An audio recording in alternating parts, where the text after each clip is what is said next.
before your time. As a young person, sex is, and if you have to have sex, you must grow up and marry. Can you clap for Jesus? After the speech, a Christian drama group acted out a play explaining how American organizations supposedly fund efforts to recruit children into homosexuality.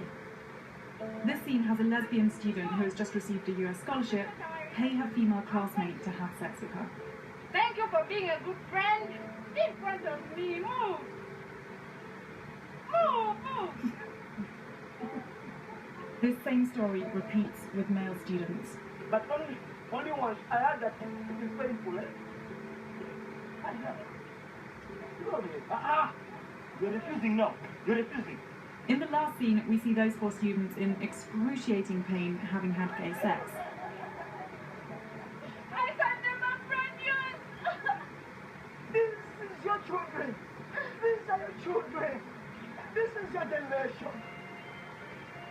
On talking with these kids, it's clear the message is getting through. Do you know what homosexuals are? Killing a man and a man.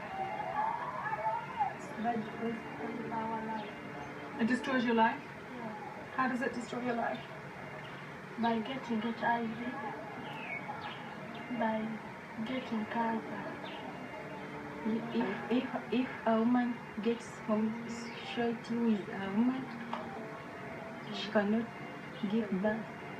Do you believe everything the pastor tells you? Yes. We followed Pastor Aduch to a nearby high school, where his lessons seemed even more explicit. Do not practice homosexuality.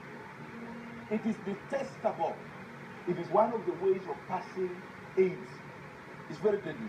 Then you have oral anal sex where you suck the anus, you eat the feces, then there's fisting, pushing the hand into the body. That is the result. So protect your destiny. The result of lessons like these are a population which is being trained to view homosexuals as if they were suspected terrorists.